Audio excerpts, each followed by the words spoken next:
Ya oke guys, balik lagi bersama gue. Di video kali ini kita akan mereview Chevrolet Captiva yang tahun 2011. Dan ini yang versi diesel. Jadi dia ada dua tipe ya, dua seri. Yang itu bensin sama diesel. Dan yang diesel ini yang 2000 cc dan torsinya itu gak main-main. Nah kita akan lihat nih untuk mobil seukuran tahun 2011 sekarang tuh seperti apa kondisinya dan masih worth it untuk dibeli nggak. Dan sebelum kita bahas lebih lanjut, jangan lupa untuk subscribe dulu ke channel ini dan tekan tombol loncengnya agar mendapat notif di video baru berikutnya. Nah oke, pertama kita akan bahas dari segi eksterior dulu. Untuk tampilan depan ya, dia desain lampunya cukup simpel dan di dalamnya sudah ada proyektornya, dilengkapi dengan fog lamp, dan ini bumpernya ada lapisan plastiknya juga nih. Ini bahannya plastik yang di dekat di dekat fog lamp dia belum ada lapisan chrome juga. Dan grill seperti ini cukup simpel dan logo Chevroletnya di tengah, dan ini yang di bumper itu cukup besar juga. Ini pendinginnya, udaranya gampang banget masuk. Dan untuk visibility dari dalam itu kap mesinnya ujungnya cukup terlihat dan dia memang posisi duduknya tinggi, jadi nyaman ya untuk kalau memakai mobil ini. Dan di sisi samping situ udah nggak ada antena karena antenanya udah menyatu di kaca samping yang belakang. Dan untuk lampu sen itu yang di samping sudah di spion. Nah untuk desain samping dia belum include talang air ya, jadi di sini masih bersih dan di sini ada lapisan chrome-nya. Lalu untuk handle dia model tarik dan ini belum ada lapisan chrome-nya juga seperti mobil-mobil lainnya itu kan biasanya udah dilapisin chrome. Di sini juga ada tambahan lagi sebagai pemanis, dan di sini over fender itu bahannya plastik tapi dia nggak terlalu gede, jadi kayak masih belum terlalu jauh dari bodinya. Dan di atas itu sudah dilengkapi dengan roof rack. Nah untuk bagian bawah sini ini juga dilapisin dengan bahan plastik, jadi lebih ke SUV banget gitu loh, kelihatan biar SUV banget. Dan di sini ini antena yang tadi gue bilang di depan tuh udah nggak ada, dia udah nyatu di kaca samping belakang. Nah untuk tangki bensin dia adanya di sebelah kiri. Kita lanjut nih ke bagian belakang nih. Nah untuk desain tampilan belakang ya, dia udah ada di atas nih lampu remnya dia tapi di luar. Dan ini spoilernya nggak gede-gede banget ya, ini nggak tahu gue, ini bukan tambahan spoiler sih, ini masih nyatu sama body. Dan kaca sudah ada rear defogger, dan ini itu tuh sebenarnya bisa dibuka juga nih kacanya, nanti kita coba ya. Dan ini dia ada lapisan chrome di sini, lalu di sini emblem VCDI Captiva ya, dan di sini emblem Chevrolet ya. Dan di ini udah termasuk 3 buah titik parking sensor walaupun belum ada rear kamera parkingnya. Nah sekarang kita beralih ke bagian mesin, dan untuk membuka engine bay-nya ini ya, dia nggak perlu kita ribet-ribet nahan terus nyantolin ke penyanggahnya, tapi dia ini udah hidrolik, jadi nah cukup simpel kan. Dan untuk bagian engine bay itu udah dicat sampai ke dalam, lalu dia sudah dikasih peredam juga untuk suara mesinnya. Dan memang ini mesin turbo diesel tapi suaranya itu ke dalam masih masuk, tapi masih wajar lah, nggak yang terlalu berlebihan. Dan untuk ini kode mesinnya yang diesel itu pakai LE9, dan ini dia itu mempunyai 2 titik sensor oksigen dan dia lulus uji emisi standarnya tinggi, jadi otomatis konsumsi BBM pun juga irit, mampu menyentuh 11 km per liternya. Jadi untuk konsumsi BBM nya itu cukup irit dengan cc segitu, dan horsepowernya itu 160 PS dengan torsi maksimum 360 Nm. Dan itu terbesar di kelasnya pada saat itu juga ya. Kalau sekarang mungkin bisa gue bilang ini masih cukup besar juga sih kapasitas segitu, dan ini udah turbo. Dan yang perlu diperhatikan ya saat ngambil bekas itu adalah sensor injektor dari common railnya, itu yang mesti diperhatikan. Apalagi terutama ini mobil masih bisa pakai solar, dan yang mesti diperhatikan lagi kalau udah pakai solar itu saringannya itu mesti rajin-rajin dicek dan dikuras biar nggak setidaknya permasalahannya berlebih. Dan untuk sektor spare part juga ya, bisa dibilang memang cukup tinggi sih harganya untuk mobil ini, karena bukan mobil Jepang ya, dan ini partnya susah, dibilang susah juga enggak, tapi intinya mahal lah kalau dibanding dengan mobil-mobil Jepang lainnya itu. Oke guys, sekarang kita lanjut bahas bagian interior. Dan dari sisi pengemudi dia, kita lihat ya, ini bahannya udah soft touch, sini masih plastik hard touch, dan di sini juga udah dilapisin kulit ya. Dan di sini pengaturan dari power window-nya, dan untuk tarikannya ini sebenarnya warna silver agak chrome gitu ya, cuma ini udah warnanya agak kotor sih karena beda dengan warna yang ada di sininya. Dan di sisi pintu itu udah ada door pocket dan 1 buah cup holder, lalu speaker, dan di sini tweeter. Dan untuk sebelah sini ya, ini dia ada penyimpanan untuk tempat kartu, jadi kalau kayak masuk tol, e-tol gitu kalian bisa taruh di sini. Dan dia bukan di tengah ya, jadi lebih gampang di sini. Dan di sini ada laci penyimpanan mungkin untuk uang koin receh. Dan untuk nyalain itu dia masih pakai kunci, belum start stop button. Dan di sini dia ada pengaturan retract mirrornya, lalu lampu ini keterangan di sininya udah bisa diatur. Dan di sisi setir itu dia sudah ada airbag, maupun di sisi penumpang samping itu juga udah ada airbag, jadi udah ada 2 buah airbag. Dan untuk setir ya itu bahannya juga sudah empuk pegangannya, dan di sini palang 4 nih dia. Kayak model-model apa ya? Kayaknya gue pernah naik Blazer deh, dan kalau nggak salah setirnya itu mirip-mirip gini atau emang gue cuma logo Chevrolet doang, gue juga lupa.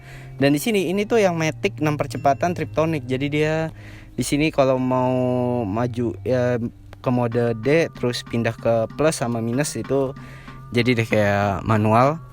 Dan di sisi ini biasanya mobil Eropa nih kebalikan wiper yang ada di sisi kanan, dan lampu itu pengaturannya sen dan lain-lainnya di sisi kiri itu. Sisi bagian tengah dia tuh di sini ada kayak buat LCD ya, dan itu menampilkan AC-nya, jadi bisa gue bilang AC-nya udah digital. Dan untuk head unit dia ada di sini udah bisa CD, Bluetooth, voice command juga nih, bisa nerima nelpon juga. Wow, menurut gue lengkap ya untuk tahun segitu. Dan di sini dia ada power outletnya juga. Dia bentuknya bagus juga ya di sini. Dan bisa dibukanya sama tutupnya itu dia nempel, jadi nggak takut hilang. Dan di sini yang gue bilang tadi dia udah Matic 6 percepatan Triptonic dan ada mode Eco-nya. Lalu di sini udah electric brake, jadi dia nggak konvensional lagi, udah electric brake-nya ya. Dan di belakangnya sini ini ada cup holder yang kalau kita geser itu dia ada laci penyimpanan yang cukup dalam. Jadi ini luas banget, di tengah ada penyimpanannya, dan di sini di armrestnya juga ada penyimpanan lagi. Dan kita coba lihat dulu ya, ini dari tengah ini apa aja nih. Nah, di sini itu udah ada penunjuk temperatur AC-nya dan juga outside temperaturnya. Dan di sini ini kayak MID-nya tuh nyatu ke sini. Jadi di sini average-nya berapa kilometernya, lalu ini mode-modenya di sini udah banyak sih, udah lengkap. Terus jam dan average untuk ngisi BBM-nya maupun udah berapa kilo itu ada di sini. Dan AC-nya juga modenya bisa pengaturannya ada di situ. Ini rear AC-nya pengaturannya ada di tengah juga ya, ini di sisi kanan, dan di sisi kirinya ini lampu hazard. Dan di tengah itu ada jam digital. Dan untuk audio itu speaker nggak cuma di kanan kiri, tapi di tengah sini ini juga ada, dan ditambah kanan kirinya pun juga sudah ada tweeter. Jadi audionya sangat bagus ya. Dan naik lagi ke atas ini, pion tengah dia sudah day and night, jadi ada pengaturannya. Dan di atas ini ada lampu baca nyatu ya kanan kirinya, tapi bisa dinyalain terpisah. Dan di sini juga ada tempat penyimpanan kacamata. Di sini ini udah ada vanity mirrornya, dan dia udah ada lampunya juga. Yang sisi sini juga pastinya harusnya udah ya, karena sisi pengemudi aja juga udah ada. Dan di sini lampunya mati karena mungkin sering dipakai yang sebelah situ. Nah, untuk rak penyimpanan ada lagi di sini, dan dia opennya juga sudah soft open tuh, jadi nggak dek langsung kasar gitu. Dan untuk material dashboard ini udah semi soft touch, dia perpaduan dengan list silver gini ala chrome juga. Tapi memang untuk keseluruhan interior rata-rata memang dipadukan dengan warna hitam maupun abu-abu. Jadi untuk kayak plafonnya ini lebih ke abu-abu, dan bahannya itu bludru tapi nggak yang kayak rawan kotor banget. Dan untuk jok dia memang belum dilapisin kulit, tapi bahannya fabric gini. Dan posisi duduk itu seperti gue bilang dia cukup tinggi, dan memang ini sudah ada height adjustmentnya juga, jadi bisa kita atur ketinggian dari joknya. Dan untuk pengaturan setir, nah ini dia baru tilt doang ya, belum teleskop, tapi udah cukup baik lah. Dan untuk desain speedometer bisa gue bilang dia cukup bagus, cukup sporty, simple, karena MID juga dipindah ke sini ya di bagian ke tengah. Dan di sini memang udah ada pilihan kilometer ya, trip A, trip B, jadi cuma cukup itu. Yang di sisi lainnya ya di tengah. Dan untuk di sini itu ada penunjuk BBM, suhu kendaraan, dan juga tachometer maupun speedometer masih dalam bentuk analog. Dan posisi duduk berkendara ya, kakinya cukup lapang dan headroom cukup luas.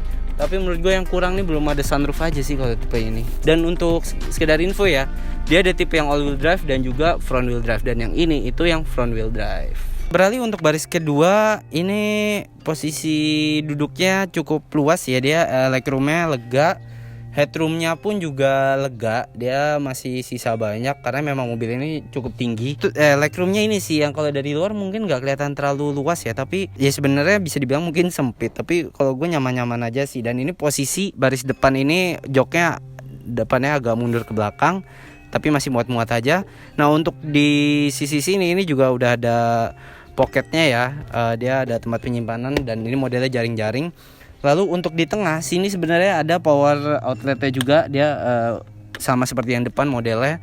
Dan di sisi sini dia seperti biasa sudah ada tweeter dan juga speaker, lalu door pocket. Dan untuk sininya masih seperti gue bilang tadi, mungkin warnanya harusnya masih sama kayak gini, cuma ini udah kelihatan kusamanya kotor. Lalu di sini bahannya soft touch, di sini juga soft touch sama seperti depan, sininya fabric.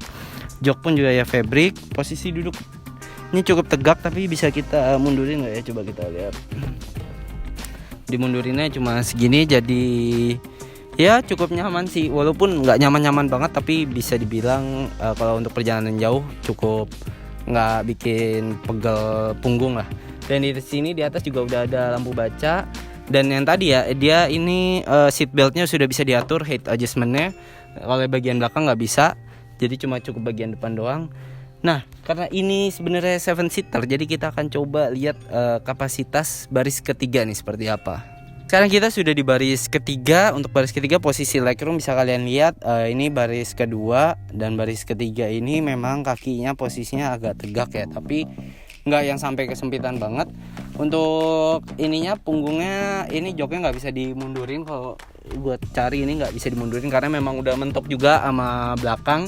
Tapi yang menarik di baris ketiga ini ada pengaturan AC tersendirinya. Dia tuh di sini ada pengaturan AC yang ada di sebelah kiri doang sih, dan memang AC-nya itu ada di sebelah kiri doang. Ini dua, yang di kanan ini kosong, yang di sisi kiri itu dia ada satu buah cup holder juga. Jadi untuk baris ketiga nggak usah khawatir kalau bakal panas. Tapi untuk baris kedua itu malah nggak ada AC-nya, jadi dia nggak ada kayak double blower ataupun di tengah itu nggak ada.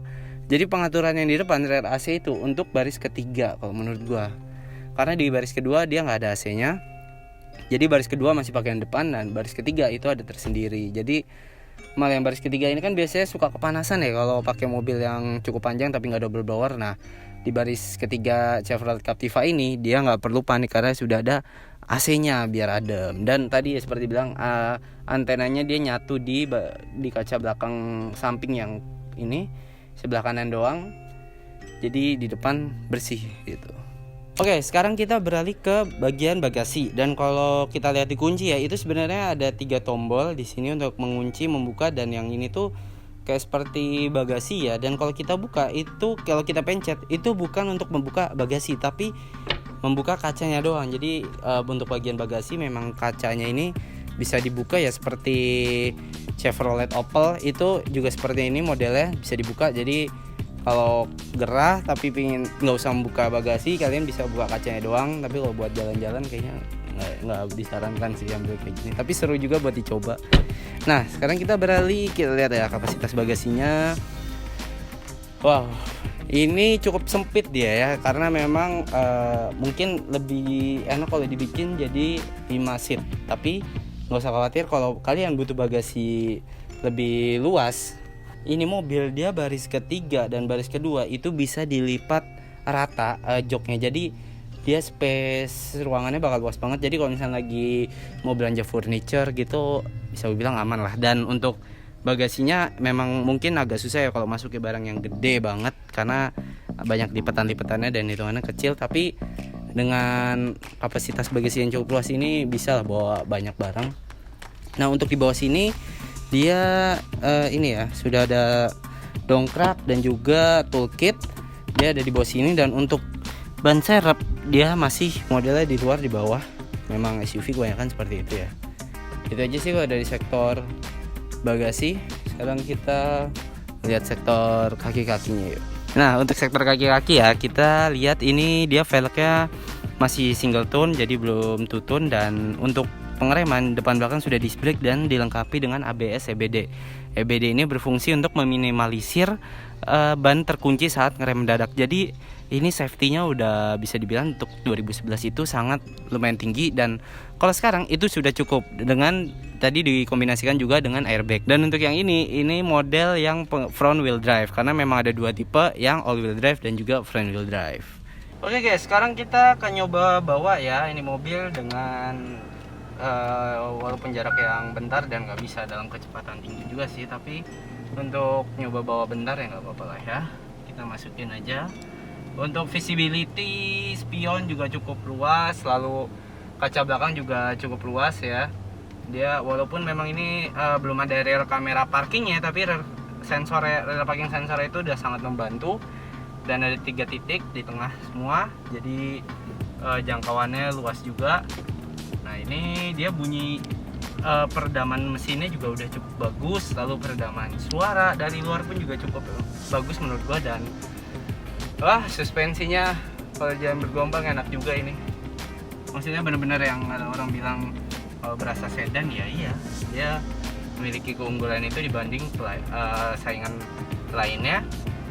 Nah itu aja sih. Dan untuk konsumsi BBM ya tadi gue bisa bilang irit kalau untuk yang diesel, tapi kalau untuk yang bensin itu bisa dibilang dia cukup boros. Oke, itu aja dari gua.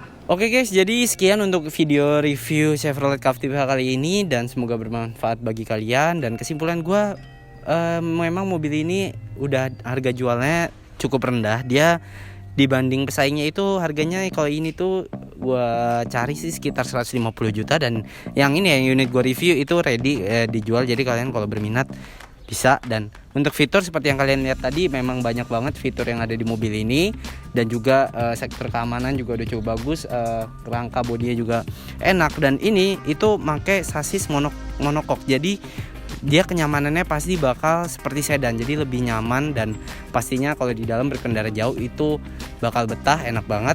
Dan untuk driving positionnya pun juga cukup enak ya, tadi bisa dibilang dia posisi duduknya juga cukup tinggi, jadi penglihatan ke depannya enak, dan dia visibility-nya belakang maupun depan juga menurut gue cukup baik.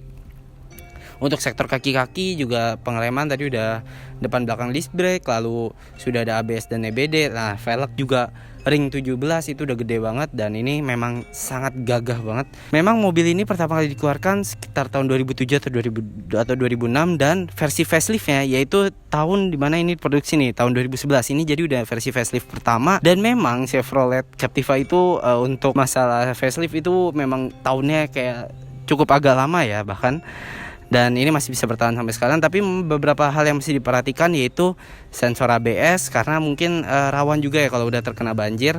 Lalu ya tadi seperti gue bilang, injektor common railnya, dan juga sensor-sensor lainnya yang ada di mesin, karena memang kalau ini sudah bermasalah banget, spare partnya agak susah dan juga mahal. Memang banyak banget yang terbengkalai di bengkel juga sih ini. Itu aja sih kalau untuk dari gua. Dan kalau kalian mau ngambil ini, pastikan kalian pakai cukup lama, karena kalau kalian langsung jual lagi tahun depannya atau beberapa bulan setelahnya, itu harganya bakal anjlok banget. Jadi kalian kalau mau ngambil ini, pastikan memang benar-benar suka dan mau ngambil dalam jangka waktu yang lama, memakai dalam jangka waktu yang lama. Itu aja dari gua, dan sampai ketemu di video baru berikutnya. Jangan lupa untuk like, share, dan subscribe, dan tetap jaga kesehatan, dan selamat menunaikan ibadah puasa.